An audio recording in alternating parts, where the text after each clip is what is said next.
آفسہ نے بھی خوش دلی سے 3 بار قبول ہے کہا اور وہ دونوں ایک خوبصورت بندھن میں بندھ گئے۔ نکاح ہوتے ہی وہ اسے اپنی گاڑی میں لیے گھر کی جانب روانہ ہوا۔ سارا سفر خاموشی سے کٹا۔ نہ عائش نے کچھ کہا اور نہ ہی وہ کچھ کہہ پائی، کیونکہ اس کے چہرے پر چٹانوں جیسی سختی تھی۔ گاڑی کو گھر کے پورچ میں داخل کر کے وہ اسے اپنا کوٹ دیتا اپنے کمرے میں لے گیا اور اسے سونے کی تلقین کرتا خود کمرے سے باہر نکل گیا۔ اب اس کا رخ اپنے فارم ہاؤس کی جانب تھا، جہاں ٹائیگر کو قید کیا گیا تھا۔ سفینہ کے کمرے میں جا کر اسے جگایا تاکہ سب سے مل کر انہیں کھانا وغیرہ دے دے۔ سفینہ باہر، ابراہیم چاچو اور ان کے بچے آئے ہیں، تم ان سب کو ان کے کمرے دکھاؤ اور ان کی مہمان نوازی کرو، میں گھر سے باہر جا رہا ہوں، اوکے؟ وہ سب کچھ ایک ہی سانس میں کہتا جلدی سے باہر نکل گیا۔ سفینہ تو اب بھی حیرت میں مبتلا تھی اور وہ باہر نکلی اور ان سب سے ملی اور سب نے خوشگوار ماحول میں کھانا کھایا اور پھر سب آرام کرنے کی غرض سے کمروں میں چلے گئے۔ وہ فارم ہاؤس آیا تو ٹائیگر کو آلریڈی ادھمرا پایا۔ وہ نیم بے ہوش تھا۔ اس کے آدمیوں نے اسے مار مار کے بے جان کر دیا تھا۔ کیا اس نے زبان کھولی؟ عائش نے ٹائیگر کی طرف اشارہ کر کے گارڈ سے پوچھا۔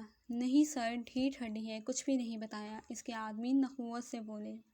اچھا اسے ہوش میں لاؤ، ابھی کے ابھی۔ اس کے حکم دینے پہ اس کے آدمیوں نے اس کے اوپر ٹھنڈا پانی ڈالا، جس سے وہ ہوش میں آیا اور اس کا جسم سردی سے ٹھٹھرنے لگا۔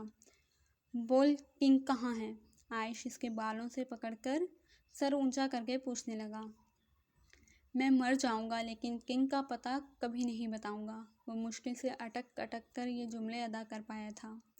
پھر ٹھیک ہے، تو بھی مر اور تیرا خاندان بھی تیرے ساتھ ہی مرے گا۔ وہ موبائل میں چل رہی ویڈیو اسے دکھا کر بولا، جس میں اس کا 5 سالہ بیٹا رو رہا تھا اور اس کے سر پہ ایک آدمی گن تانے کھڑا تھا اور پاس ہی اس کی بیوی بے ہوش پڑی تھی۔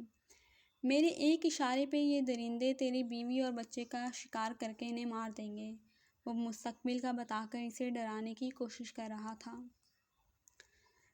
پلیز میری فیملی کو کچھ مت کرو، میں سب بتاتا ہوں، وہ بے بسی سے روتے ہوئے بولا۔ بھونک جلدی۔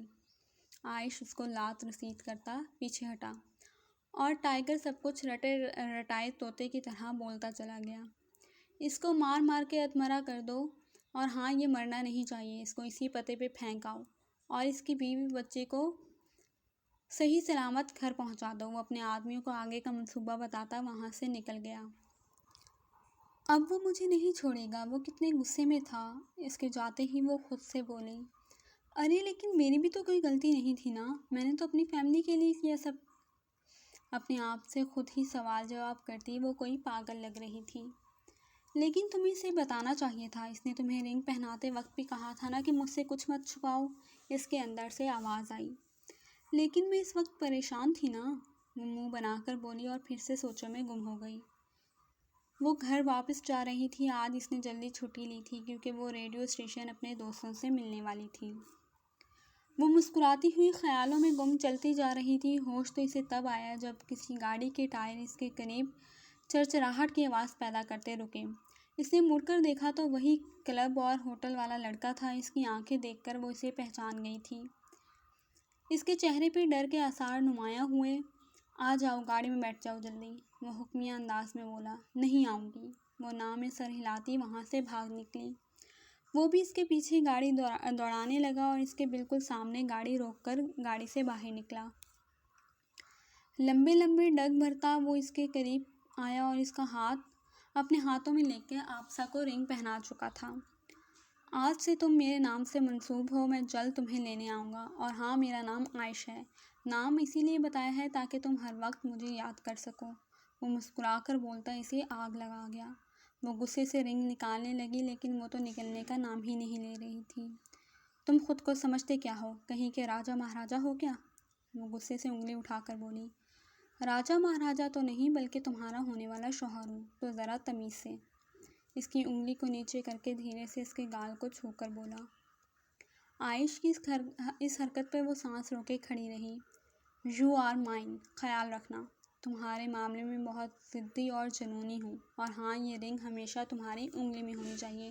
وہ اس کے گال تھپ تھپا کر وہاں سے جا چکا تھا اور وہ اس کے الفاظ کے سحر میں ابھی تک قید کھڑی تھی اور اس کا دل الگ ہی لے پر دھڑک رہا تھا۔ وہ اس کو سوچ کر جھرجھری لینے پر مجبور ہو چکی تھی۔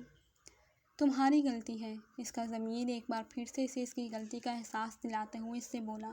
بس چپ، ایک دم چپ، ایک تو تمہاری وجہ سے میں ہر کسی کو پاگل لگتی ہوں۔ وہ اپنے اندر کے آواز کو چپ کراتے غصے سے بولی۔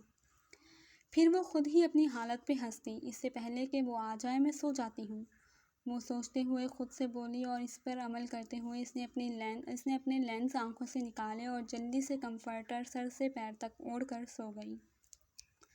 وہ گھر میں داخل ہوا جہاں چاروں طرف سناٹا چھایا ہوا تھا۔ وہ چاروں طرف نظر ڈالتا اپنے کمرے میں پہنچا۔